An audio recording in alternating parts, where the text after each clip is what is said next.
y'all are on time, so we'll get started.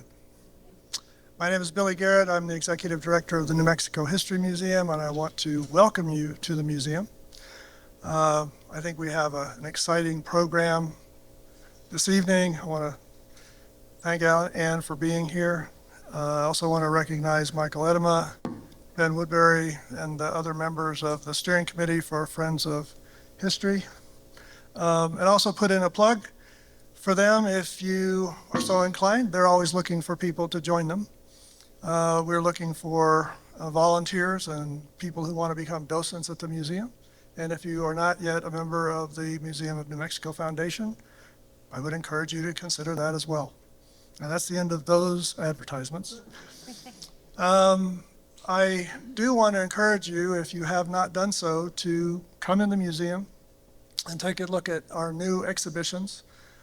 We have on the upper level in the Domenici an exhibit that is focused on the Tularosa Basin and the transition from ranching during the 1940s to development of White Sands Missile Range. It's called Home on the Range. It's a very, very interesting exhibit that was developed by the New Mexico Farm and Ranch Museum in Las Cruces. Next to that, we have an exhibit that is a centennial overview of Zozobra. And that, I will tell you, the kids love it. And actually, that's kids of all ages. It's really fun. It does put Zozobra into context, and being a history museum, that's what we do. So you get to know more about the history and the sort of social, political, cultural dynamics that shaped that particular tradition as it's developed in Santa Fe. And I think that's an important one. In that same space, we now have what we're calling the New Mexico Showcase.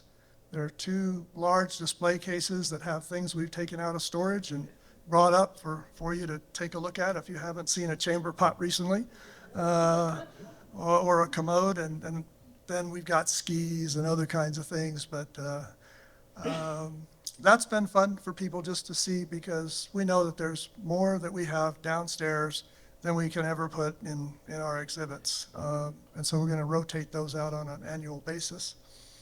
And then in the palace, beginning tomorrow, we are opening a new exhibit that's called Forks in the Road. That is the first part of a multi-year initiative on New Mexico's food heritage. And that exhibit is basically a review of New Mexico's notable eateries. We're featuring over 80 restaurants from around the state, and we're working very hard to, if you will, develop our exhibits so that there's a variety of things that you can do when you go in. So it's not just about reading text, and we do have some objects, but we also have things to smell.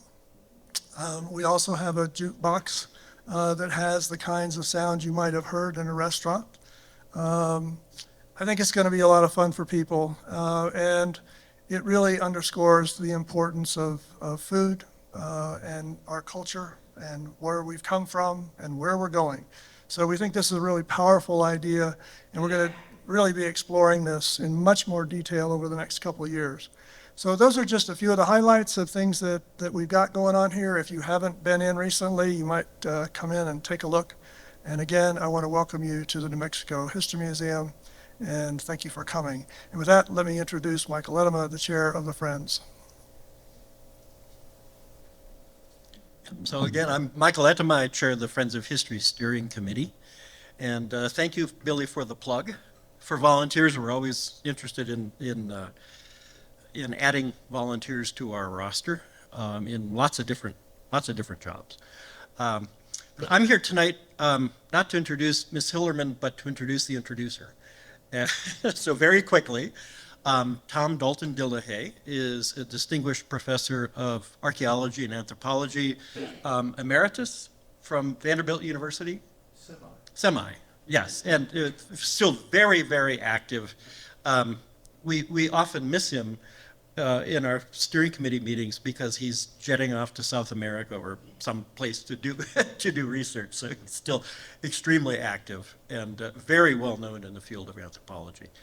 So and a member of our steering committee, and he is the person who introduced us to Miss Hillerman. So Tom, please take it away.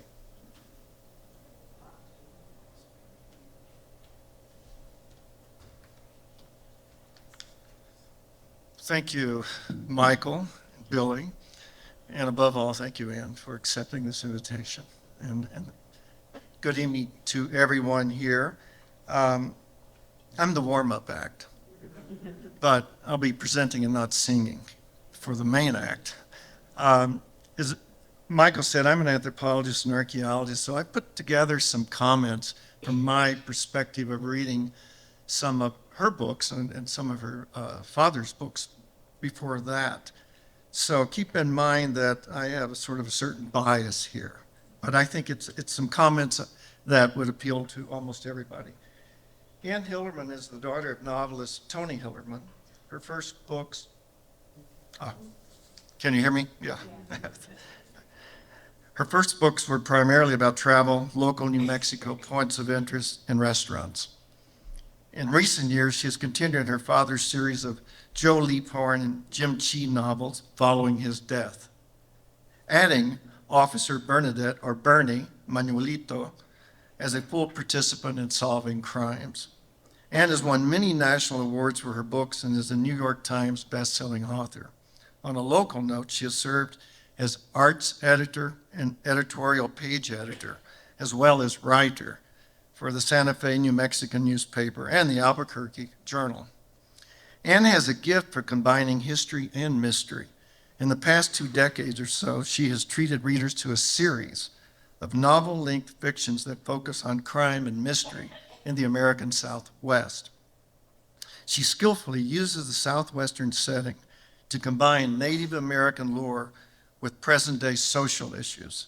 Her books offer insights on various aspects of the human experience, including the strength of family ties, the fleeting fragility of decision-making, and the possibilities of redemption after a history of suffering.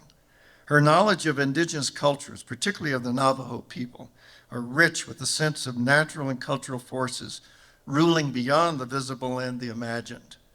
Ann's novels provide a deep and abiding feeling of life, powerfully fixed in the Navajo earth, water, sky, and air, while at the same time attuning to changes in the seasons and in people's daily lives.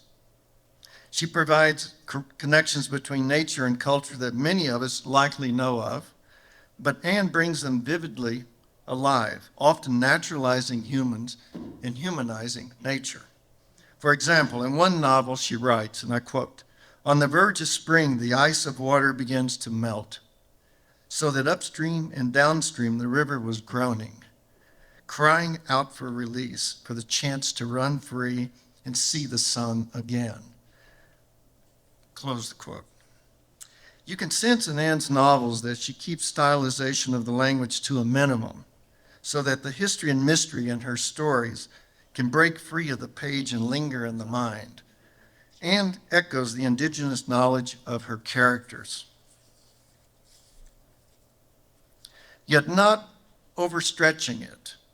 Maybe it's because the world she creates feels so authentic and complete.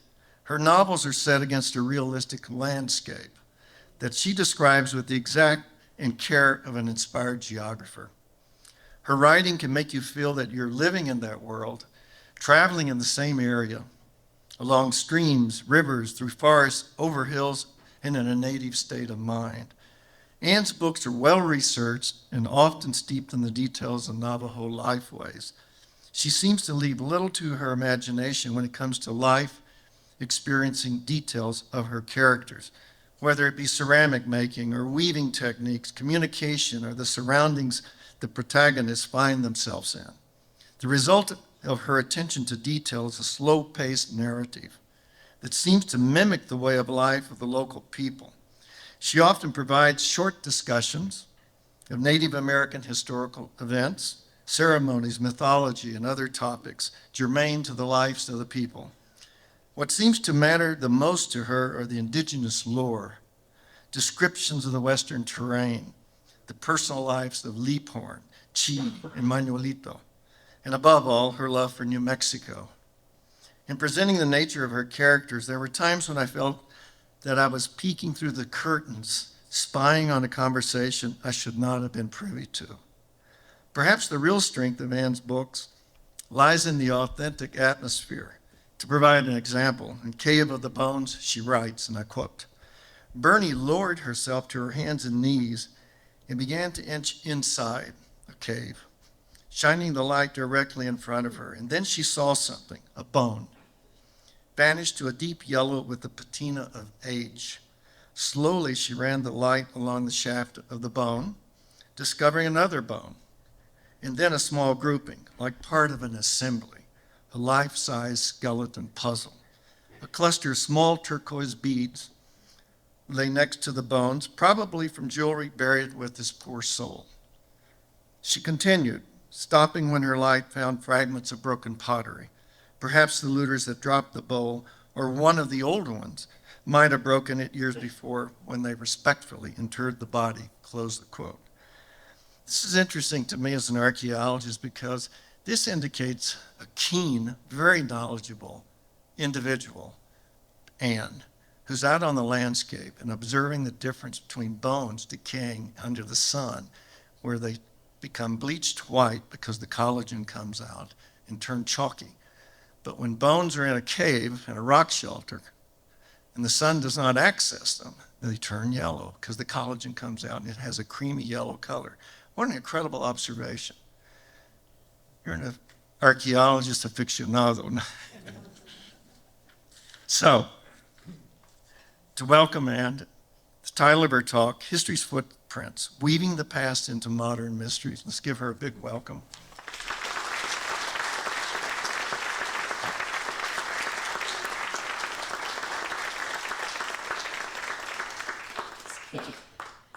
Good evening, everyone. Thank you for that introduction. I'm slightly embarrassed. My goodness. I was so pleased to get this invitation from the Friends of History. And so I put together a new talk, and I just kind of wing it, but I put together some notes, and I even brought some books with me. So if I stumble a little bit, you just have to forgive me, but because I kind of feel like a new student or a new student teacher with her first class. All right. So first of all, thanks to everyone who is involved with the Friends of History for this invitation. I'm a little embarrassed to be talking about history to a group of people who probably know more about history than I do. But I have to say, Tom put me at ease when he gave me this invitation because he said, just talk about the way you use history in your novels. And I have never had an invitation to talk about that. So I'm really pleased to be here tonight. This may come as a shock to you, but there are some people who have the mistaken idea that history is boring, that it only consists of dry facts, memorizing names and dates. But as you all know, history is a great repository of amazing stories, stories of big deeds, big challenges, of survival against the odds, of conquest and resistance and courage. Any books by my friend and fellow author Hampton Sides certainly put aside the idea that history is boring. So, and I even have pictures here. There I am. Okay. History, as you all know, is not just dates and facts and dead people. History, along with biography and memoir, is a top seller of nonfiction books. And it's easy to understand why. These are stories of heroism and courage, perseverance, good luck, missed opportunities, and second chances, and a lot more. The same elements that draw readers to history also are what create top quality fiction. And you'll find most of them and more in my favorite genre, mysteries. Believe it or not, historians, detectives, and mystery authors have a lot in common. And I could have made this list longer, but I thought I would just hit the high points. So, First of all, or maybe not first of all, but the first thing that came to my mind is that historians, mystery authors, and detectives, the detectives I write about, all have to pay attention to details. We have to be aware of nuance. We have to look for subtle clues. And we do all of this so we can see a larger picture. As I understand it, some historians spend a lot of their time sort of floundering as they're trying to figure out and understand the past. And the same is true for detectives. And unfortunately, the same is true of me when I'm trying to write a mystery. Both detectives and historians gather information from a variety of sources. Like detectives, historians need to ask good questions, seek help from experts in a wide range of fields, search out unexpected resources, and figure out how to solve problems creatively. Historians wrestle with difficult and slippery characters and with questionable documents that offer a mix of facts, falsehood, and opinion. The same is true for detectives who are trying to get to the bottom of crimes. In our work, mystery writers often need to evoke the uniqueness of a particular destination. In my work, that could be a trading post on the Navajo Nation. By the way, this is the area near Towadlina, which is where my character, Bernadette Manuelito, and her mother and her sister Darlene live. So anyway, isolated places like that, say the place where you would find an endangered cactus in the Four Corners, maybe Window Rock. And historians have the same challenge, except theirs is even deeper because they have to find a variety of accurate and memorable ways to describe and bring to life the past, which is also a foreign country. Finally, all of our professions lead themselves to dead ends and wasted efforts before we get to the final chapter and our story is told. So, and incidentally, these pictures are from a book that my late husband, Don Strell, and I did called Tony Hillerman's Landscape. I'm going to talk about that in a few minutes, but it really makes my heart sing to see these pictures on the big screen, so thank you for letting me have slides tonight. So, because I'm in the Temple of History, I'm going to impose on you by sharing a little bit of my personal history and my family history tonight. How many of you have heard of Tony Hillerman? Okay. Well, you may know that Dad grew up in a little town called Sacred Heart. It was very rural. He grew up in a farming family.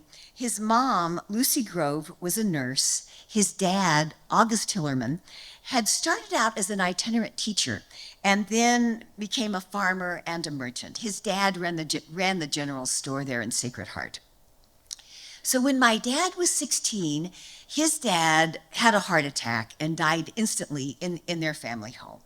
So after that, Dad was in high school. He hurried his way through high school and then went to war.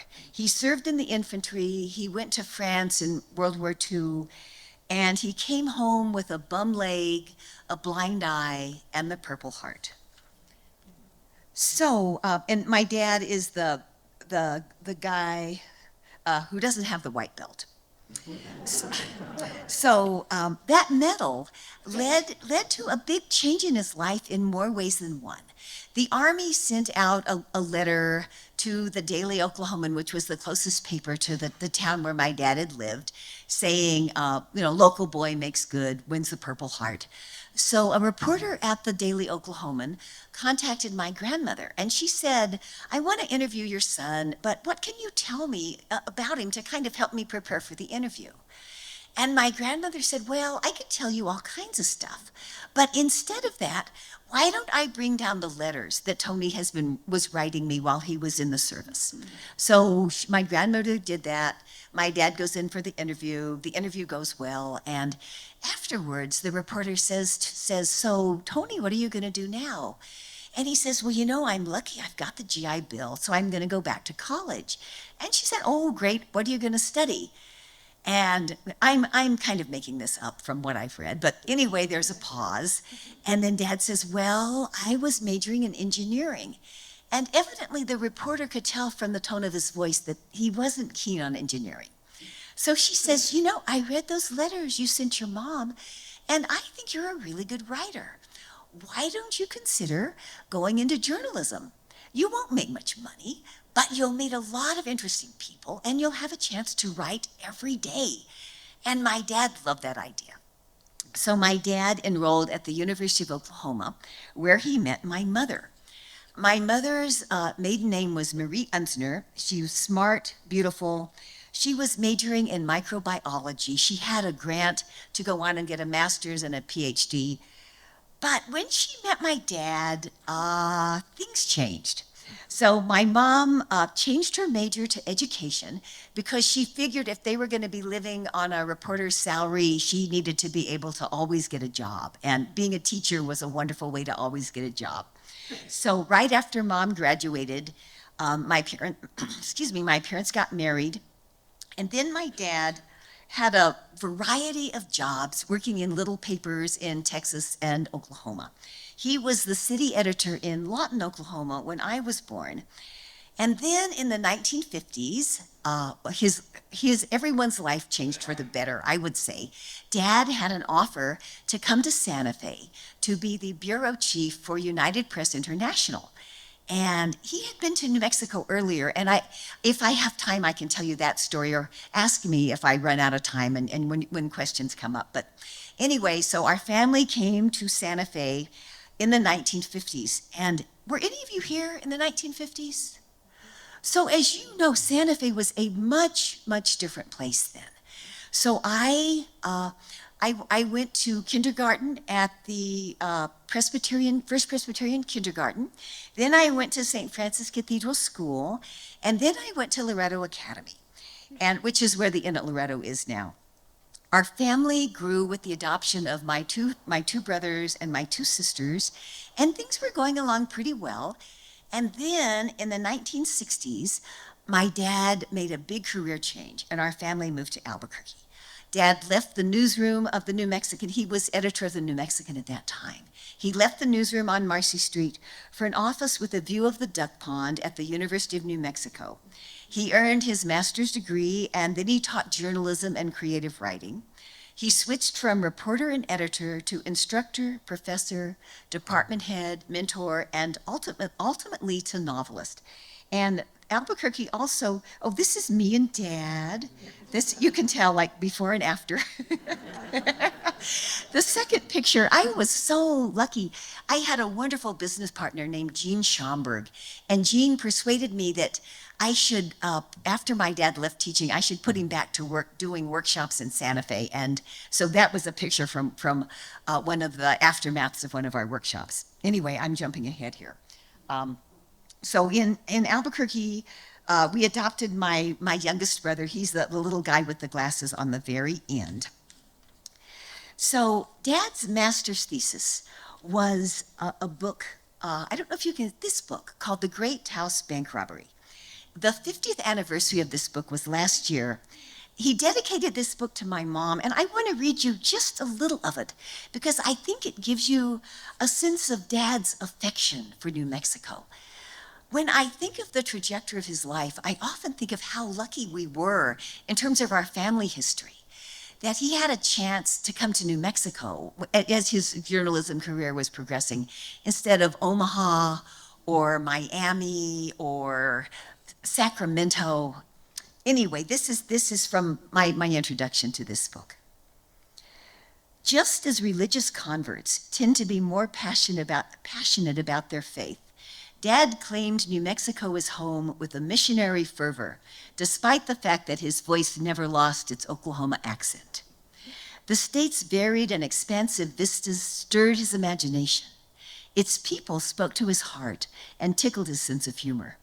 The book's range of topics, a bank robbery that almost happened, a black cowboy's monumental discovery of Folsom Man's presence on the northern New Mexico plains, mystical stories of the Navajo homeland, New Mexico's heritage as an intersection between Anglo, Indian, and Spanish settlers, offer insight not only into New Mexico, but also into the current of curiosity that fired Dad's imagination.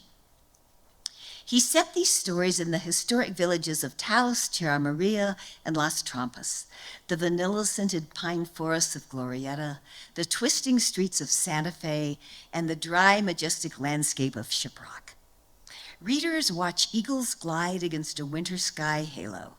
They spend time with archaeologists out on digs, biologists searching for deadly fleas, badly dressed but polite female impersonators, and would-be felons. They meet Navajo stringing fence, angry land-grant activists, and crafty politicians. As I reread these stories, I heard whispers of the themes and places that would reappear in Dad's novels.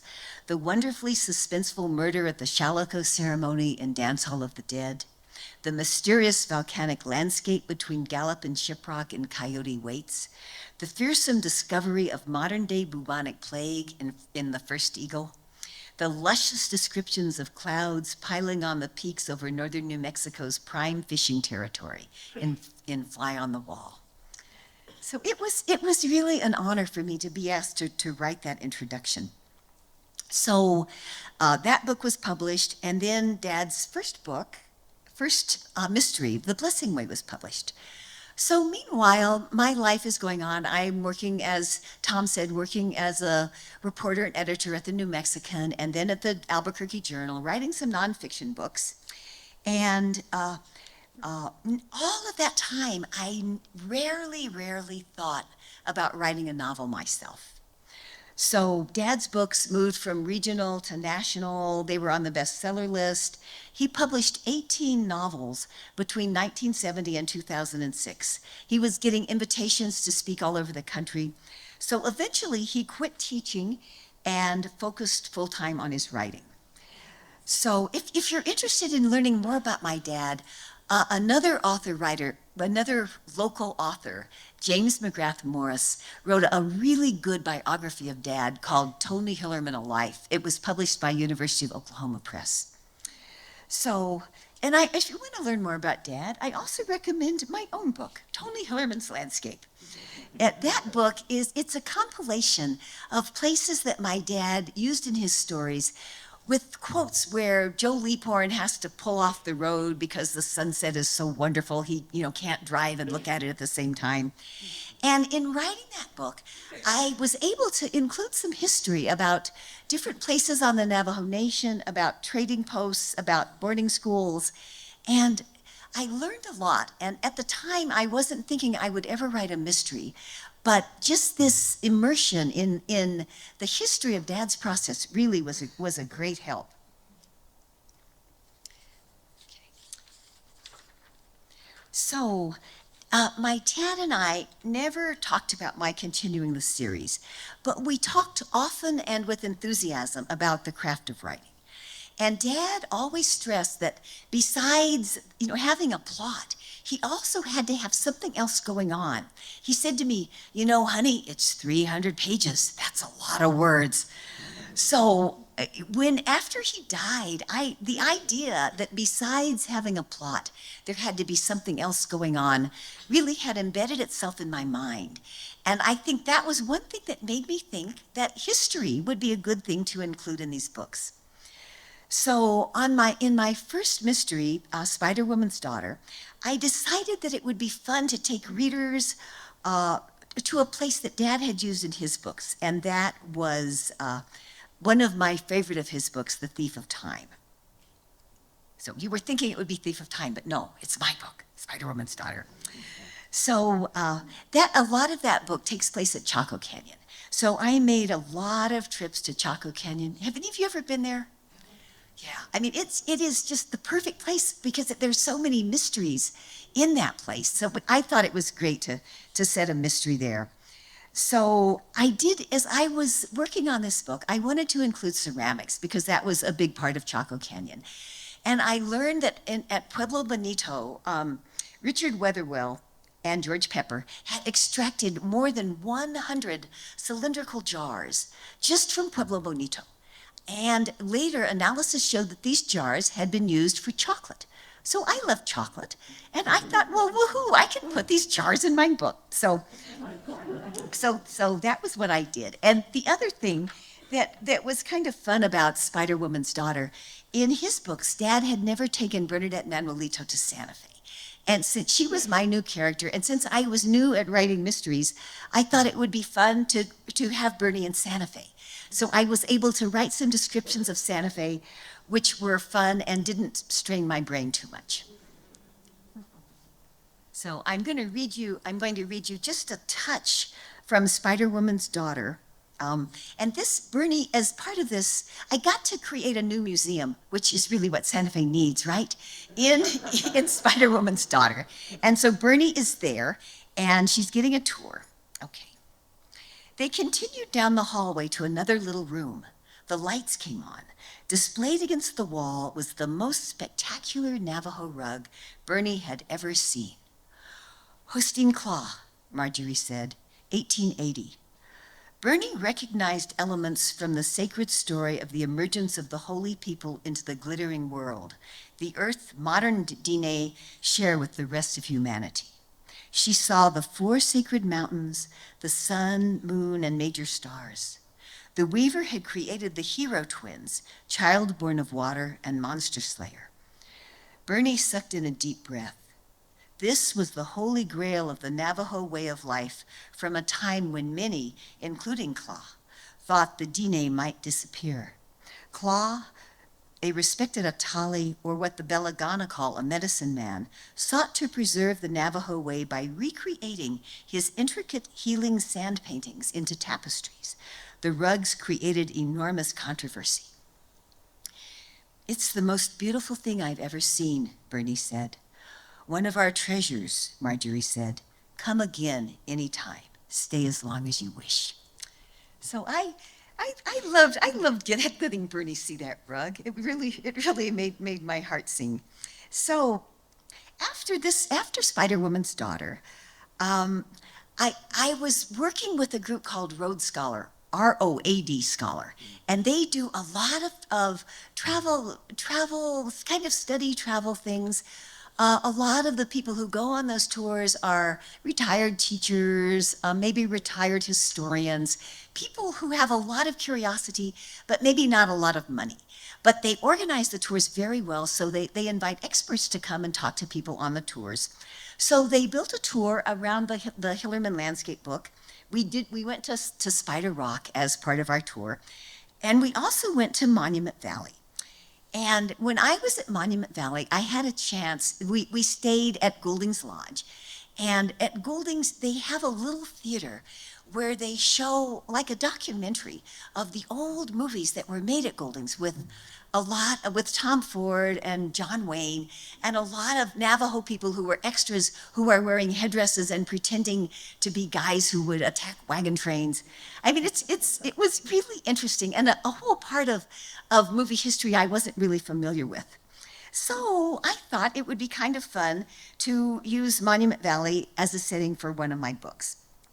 So this is of course sunset at Monument Valley. So from the experience at Goulding's, I learned a lot about the movie history. And then the next day, we went out in little vans over really awful roads with a Navajo guide who told us the Navajo stories of those buttes. And it was wonderful. It was all day. It was really, he sang to us. It was quite a memorable, wonderful experience. So when I was writing my second book, I thought it would be fun to incorporate those stories. And that led to, there I am. That's when I got the idea. No, not really. Anyway, that led to my book called Rock with Wings. And the name comes not from anything to do at Monument Valley, but from the Navajo name Sepete, of which translates to Rock with Wings, which is the name of Shiprock. So I'm going to read you just a tiny bit. This talks first about just the beauty of Shiprock, and then in the second section, there's a guy named Haskey who works as a as a guard at Goulding's. He's a Navajo guy who is helping Jim Chee solve the mystery. The view matched the dictionary description of splendid. A brilliant sky packed from edge to edge with technicolor pinks, magentas, and oranges that made the monuments look even more rugged, imposing, and otherworldly. Diné's stories confirmed Chee's observation that this place was special and blessed. The valley had been the interior of a giant hogan with stone pinnacles tourists called Gray Whiskers and Sentinel as its doorposts. His people considered the two soaring buttes known as mittens to be the hands of a holy person, left behind in stone to remind the Navajos that they weren't alone. So this book includes some German tourists who play a big role in the story. I'm not going to tell you any more about them, except here, toward the end of the book, Jim Chee is interviewing one of the two German people. Okay. The woman had regained her composure. As a young man, Karl, my Großpapa, wanted to be an actor. His family found his dream quite shocking. Karl's father served as a doctor in a little town in Missouri. He had immigrated from Germany, created a life from hard work, saving every penny he could. The idea of his son on stage wearing a costume or a fake mustache out in California? Unsettling, unprecedented. But this was America, a new world. He let Karl sow his wild oats. My grandfather went all the way to Los Angeles on the train. He wanted a role in a movie, and eventually he met someone who knew John Ford. One thing led to another, and Karl had an opportunity to work on Stagecoach. He only had a small part as a cowboy, but it meant the world to him. Did your grandfather make a lot of movies? Haskey asked. Haskey's the Navajo guy. Maybe he ran into some of my relatives out here. They got to be Indians.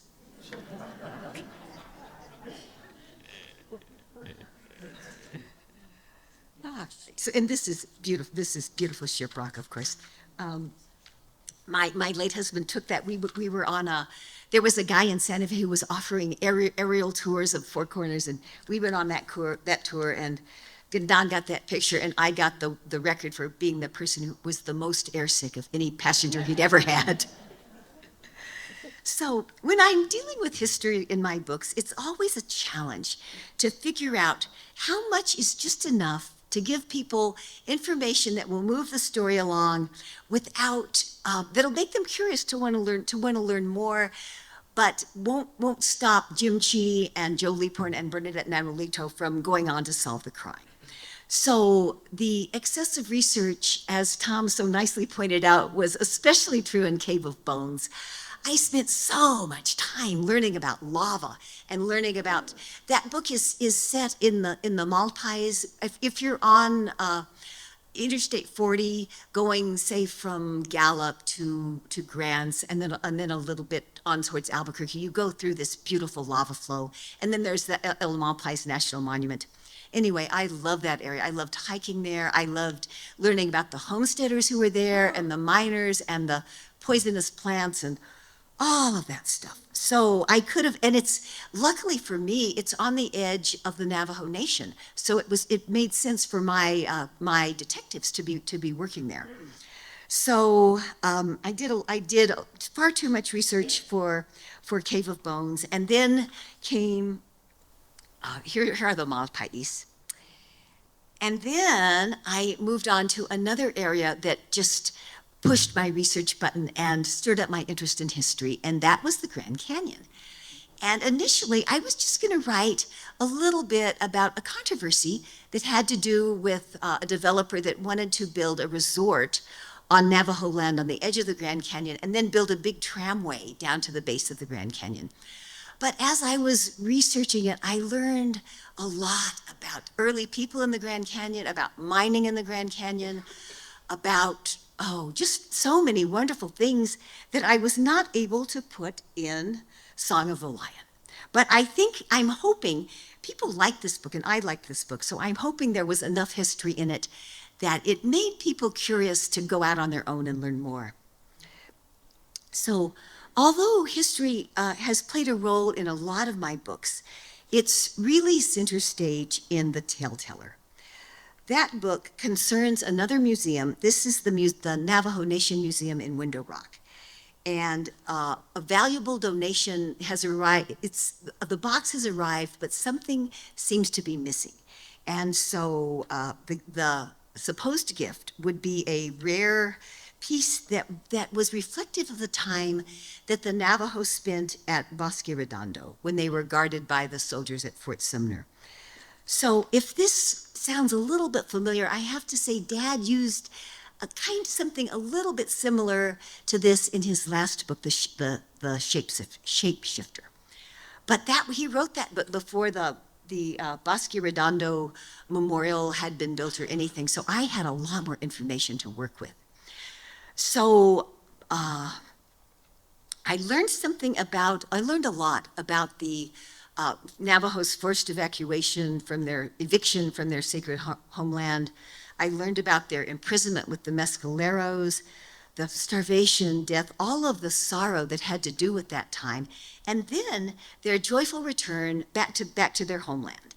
And I thought, this is a story that people other than just us in New Mexico and on the Navajo Nation and maybe in Arizona, more people than us need to know this story. So I was really kind of inspired, I think, when I wrote Taleteller, to use the Long Walk as one of the main point plots. So as you all may know, in 1991, the state of New Mexico, with strong support from the Navajo Nation and the Apache Nation, the Mescalero, began work on the Bosque Redondo Memorial. More than 9,500 people were imprisoned here. The museum was designed by Navajo architect David Sloan, and the museum honors those who died, salutes those strong souls who survived, and returned home to rebuild their communities. So in addition to this, while I'm thinking about what my book will be, the Navajo Museum gets a traveling exhibit, which is a dress that was woven by Juanita, who was the wife of Chief Manuelito, who signed the treaty that created the Navajo Nation. And then someone in New England finds a copy of the treaty and they donate it to the Navajo Museum. And so it's like, I'm thinking the stars are aligned. I need to write this book, Taleteller. So I want to read you just a little bit from it. So this is where Joe Leaphorn is wondering, a friend of Louisa's is the museum curator, and she's asked Louisa to ask Joe to come in because she's got a job for him. Okay. Tell me what's missing. Mrs. Pino sat down and rubbed her hands over her face. He waited. It's a dress, a bill, that the collector says Azdas Logi made, and excuse my terrible Navajo pronunciation, made around 1864. I'm sorry, I don't recognize, she said the Navajo name louder. Juanita, the wife of Chief Manuelito. Leaphorn sat down. Weldy, it came from there. Yes, from that period in history where not much survived. No one who knew the lieutenant would describe him as overly emotional, but Leaphorn felt his chest grow tighter.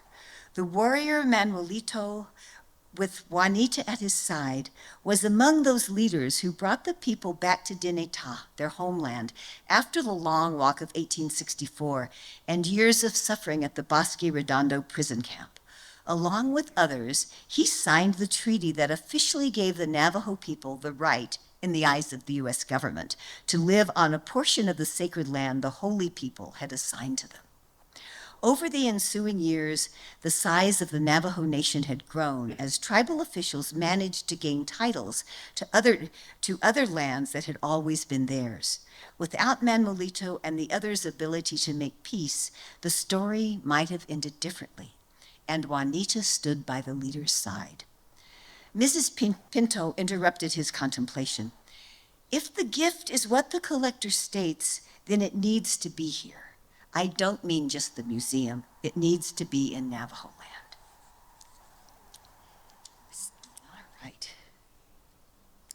So I'm not gonna keep you up all night. I just have a little more to say, and then I'm gonna be asking you for questions. So I hope while I'm doing all this talking, you're thinking of something you might want to ask me.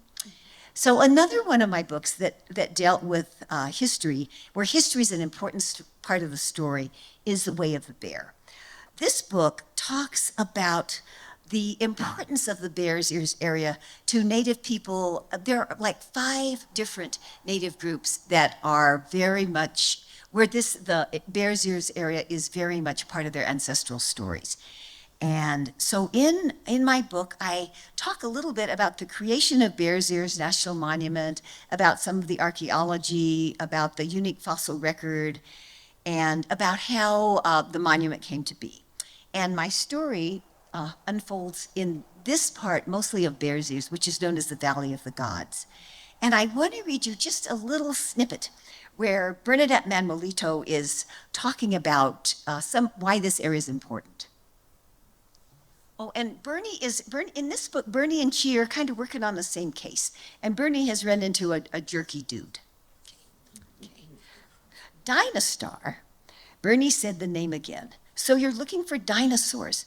No, not at all, but that's a common misperception. I bet you don't know much about the paleontology of Bears Ears, do you? Bernie bristled at the white man's assumption that a Navajo woman would be uninformed. You'd lose that bet. This area is extremely rich in fossils, and that's partly why Bears Ears became a national monument. Some of the material here dates back to around 300 million years ago, when this part of southeastern Utah was a coastal desert. Scientists have found animal fossils here that can be tied to the opening chapter of the Age of Dinosaurs, as well as to the period just before the mass extinction. I could go on. She paused and gave Chris the stern look a teacher might flash a misbehaving junior high school student. So this is another beautiful shot of Bears Ears. Okay. So the question of when to stop writing about history is always in my mind, and that was true on also for my most recent book, Lost Birds. The title itself comes from history. The name Lost Bird is a term that's used to refer to Native children who've been adopted outside of their tribal community and they want to figure out who they are, and their tribe would like to be able to embrace them. So the name comes from the English translation of the name of a Lakota Sioux girl who was discovered after the massacre of Wounded Knee. They found her under the frozen body of a woman who they assume was her mother. The baby was adopted by an army man who was part of the Wounded Knee massacre, and then, without his wife's knowledge, then he basically turned Lost Bird over to his wife, and then he divorced her. And so the adoptive child and the mother were both basically left penniless. Lost Bird died destitute on the streets of San Francisco and was never reunited with her native family. So luckily, my book has a better ending. I'm not going to tell you what, but one of the stories, because my siblings were adopted, and they were adopted at the time of closed adoptions, this story really resonated with me. So, and the other thing, kind of like with a tale-teller, well, as I was thinking, how can I turn this into a mystery? There was a lot of news about a family that had been fostering a Native child, and they were a non-Native family. They wanted to adopt her, and the state said, no, you can't because of the Indian Child Welfare Act. This baby needs to be raised by the tribe that was her tribe, by her tribe of origin. The people appealed it, and they lost the appeal, and the Indian Child Welfare Act was upheld. So I was thinking about my siblings, and what if a person who had been adopted before this act, and say this person figured she was Navajo, how would she go about tracking down her biological roots?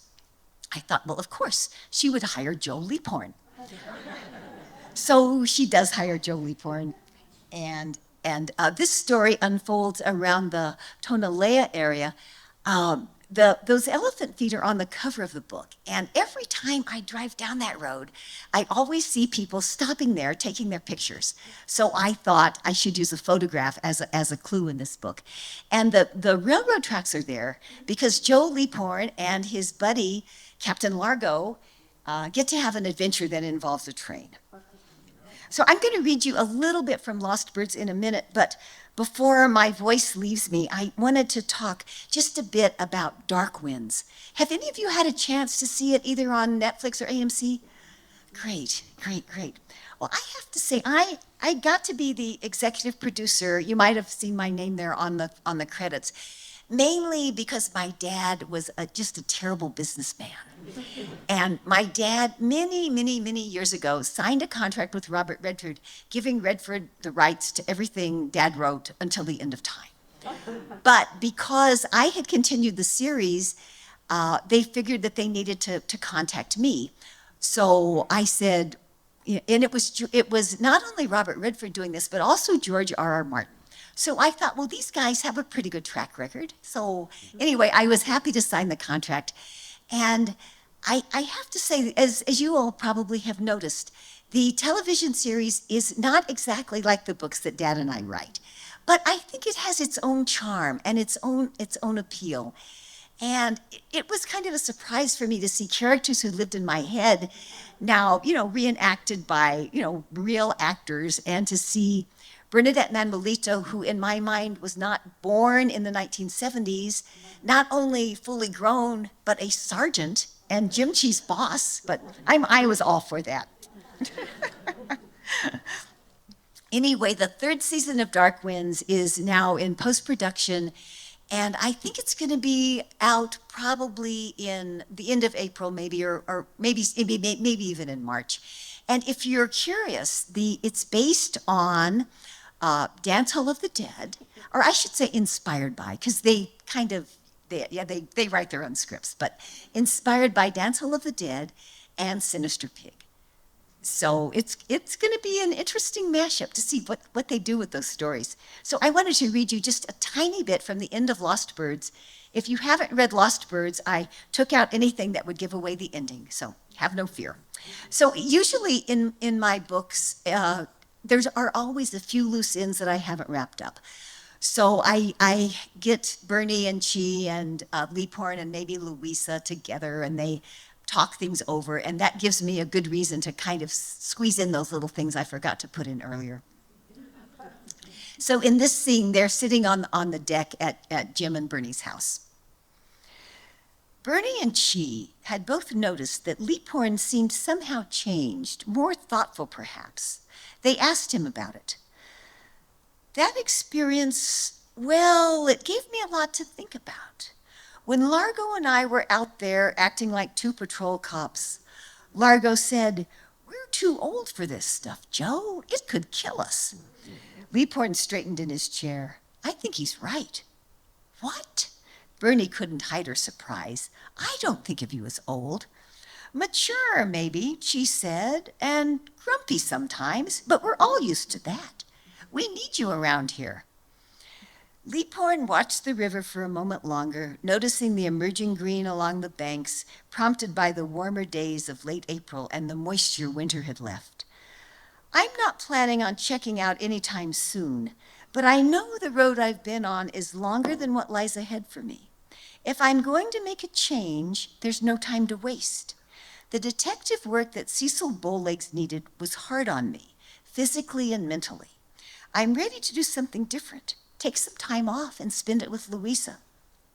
Chee shook his head. "That sounds fine, but you're the guy who told me, once a cop, always a cop." "What comes next?" Bernie asked. "I bet you got something in mind." Leaphorn didn't respond right away. Finally, he said, "Well, I had a call from some people who are making a movie out here that features Navajo cops as heroes. They're looking for a guy with law enforcement experience, preferably a former Navajo police officer, who can be a consultant. Make sure they get the cop stuff right. I told them I was just the man for the job." So I thank you all so much. I'm eager to hear if you have any questions for me. This has been a delight. Thanks to the Friends of History for inviting me, and thanks you all for being here instead of home watching Thursday night football.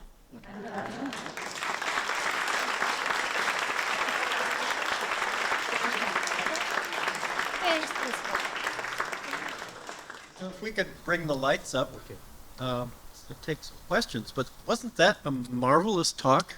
So thank you for the insights into your research and thought processes behind the novels. That was wonderful. Thank you for the opportunity. Absolutely, we're delighted to have you. Ben has a microphone here that he can pass around. So let's start taking questions for a few minutes.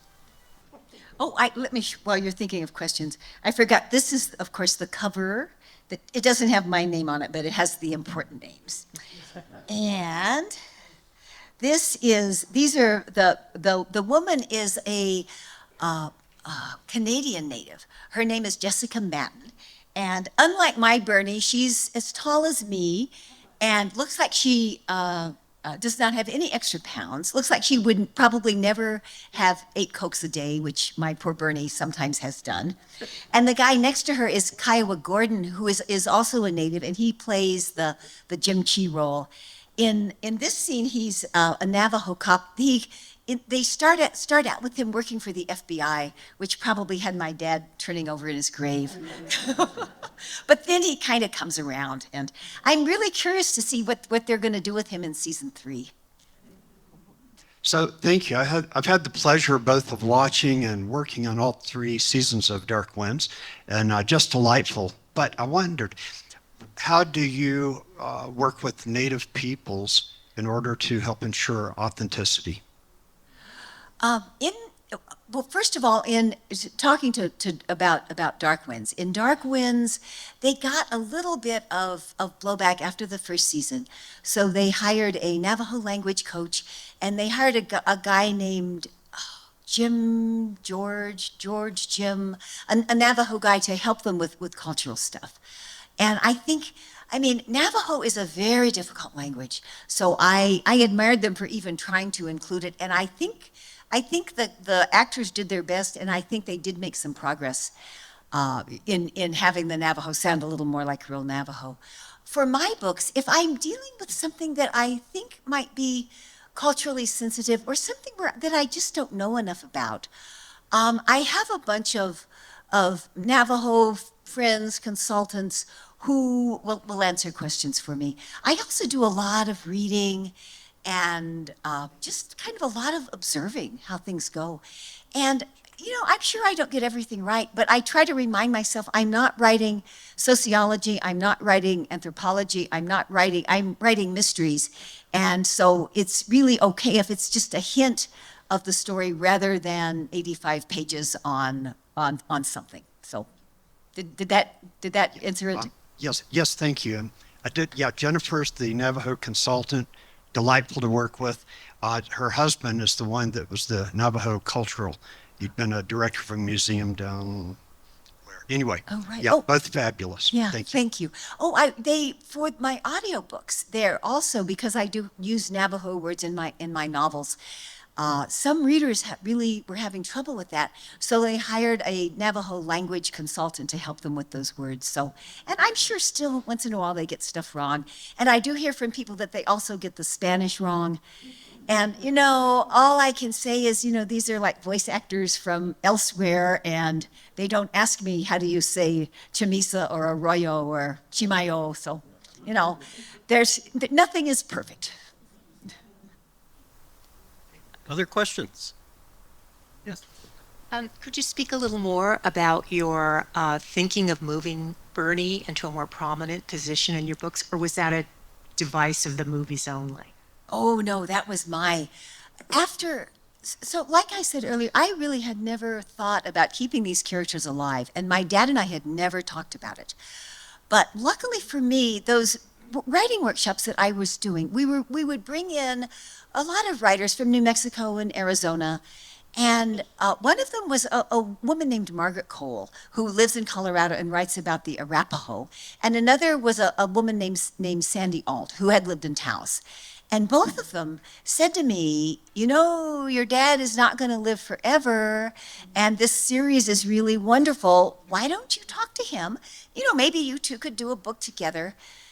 And I hated that idea. I thought, oh, this is Dad's world. These are his characters. And he never mentioned it. I thought, I'm not going to tread there.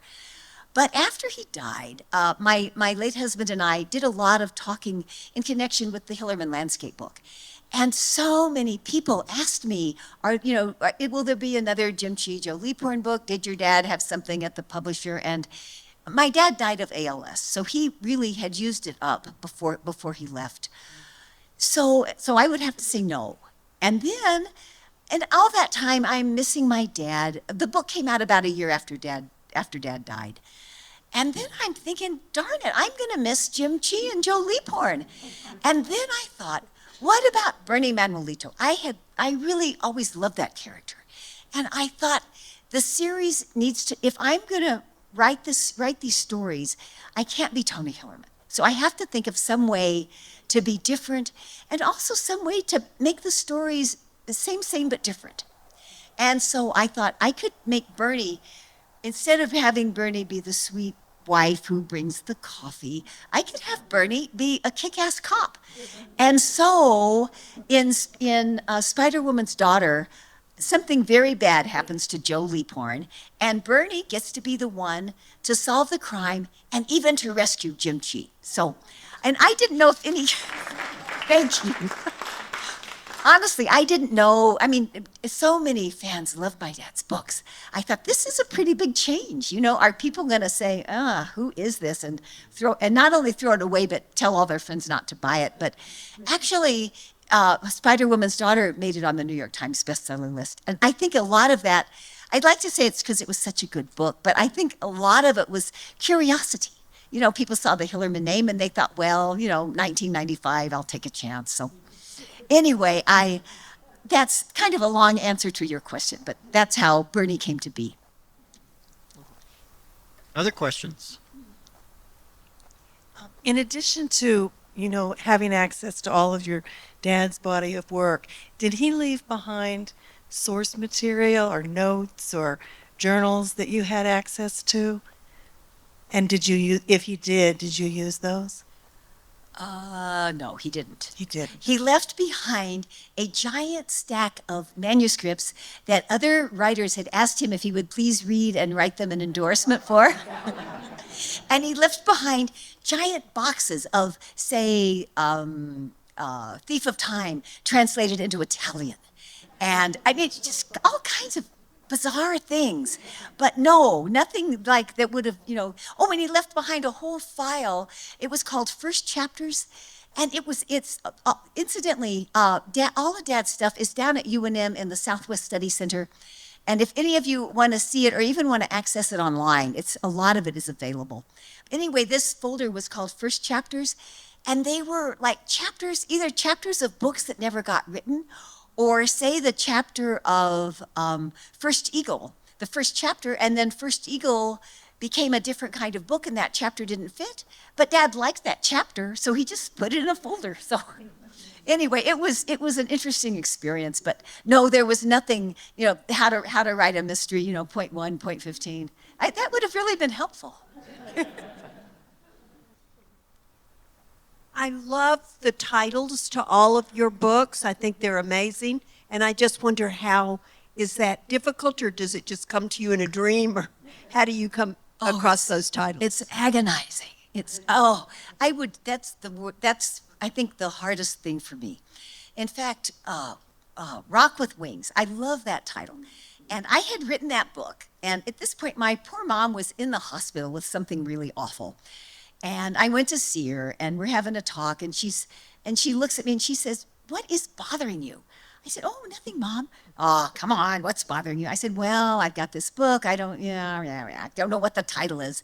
So she says, she's like hooked up to IVs and everything. She says, "Well, tell me about it." So I give her like the 15-minute plot summary. And she thinks about it and she says, so it's some of it involves solar energy near Shiprock, right? I say, right. She says, well, just call it Rock with Wings. I said, perfect, Mom, perfect. So whenever I see that book, besides really liking that story, it always makes me remember that time with my mom. The other titles are, I don't know, sometimes I think, I don't know where they come from. I can't come up with a title until I've written the book. And then, like Song of the Lion came from what I thought was the most important scene in that book. So each of them kind of has its own origin. I really admire those people. They start with the title and then they do point A, point B, point Z. You know, they do the whole thing. They outline it all and then they just fill in the blanks. But that is, my brain does not work like that. You mentioned in an earlier response that you did a lot of observing. So this is what I'm curious about. I have this image in my mind that your father had a lot of Navajo friends, and he would visit them or they would visit him, and you would be there.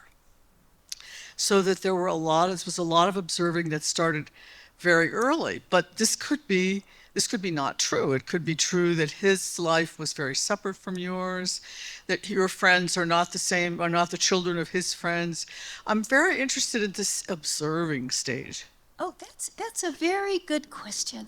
So, because I was the oldest child in our family, I was a sophomore in college when Dad's first book was published. And I lived at home until I started at the University of New Mexico. And when Dad was working on The Blessing Way, and then later on Dance Hall of the Dead, a lot of his Navajo friends, also at teaching at UNM, Dad had made friends with some Navajo students and some Pueblo kids who were there. So yeah, our house was pretty much full of people. I mean, Native people and not Native people. And I think I was just fascinated by it. And one thing you learn as a reporter is how to be an observer. And so I think my journalism background kind of helped me with that. You know, just picking up mannerisms and nuances and, turns of conversation, all that kind of stuff. When Dad was working on Dance Hall of the Dead, there was a Zuni lady and her son who came to our house a lot. And the Zuni lady became a good friend of my mom, and they had a son, and my mom would go out with the son into the garden. And my mom loved growing tomatoes, and she'd, have it help him. He would help her pick tomatoes. And anyway, it was really, I think, a kind of special coming of age that a lot of people who have parents who are writers probably don't have that same experience. So I'm really, really grateful for it. Okay, it's almost 7:15. Let's just take one more, and then we will adjourn to the Spiegelberg shop at the front of the museum for book signing. And Anne will sign her own books and some of her father's as well. But when I sign my father's, I sign Anne Hillerman, the daughter. So do we have one more question? Okay, well, then we do have one more. All right. Okay. What are you working on now? I just finished I'm trying to finish the 10th book. And I just got it back from the copy editor. It involves two stories. One of the stories is a story in which Bernie's little sister, Darlene Manuelito, gets to have a much bigger role and kind of gets to move up from being sort of the problem child into actually acting like a grown-up. And it was really fun for me to take Darlene to the next step. And one of the plots in that book involves a real-life tragedy that happened in the state of Arizona. There was a lot of Medicaid fraud, where there were white vans that went out on the Navajo Nation and other Indian communities too, and would see homeless people who seemed to have drug and alcohol problems, and pick them up and say, come with us to Phoenix, we're gonna give you free rehab. And all they did was basically ripped them off. And then when the people wised up, then they just dumped them on the streets of Phoenix. So one of the story, and this is based on a true intervention that the Navajo Nation did. They started something called Rainbow Bridge, where they would bring these people home if they wanted to come home, or at least help them get out of the bad situation they were in Phoenix. So it's a little darker than some of my books, except for the Darlene part, which is very heartfelt. All right, thank you so much.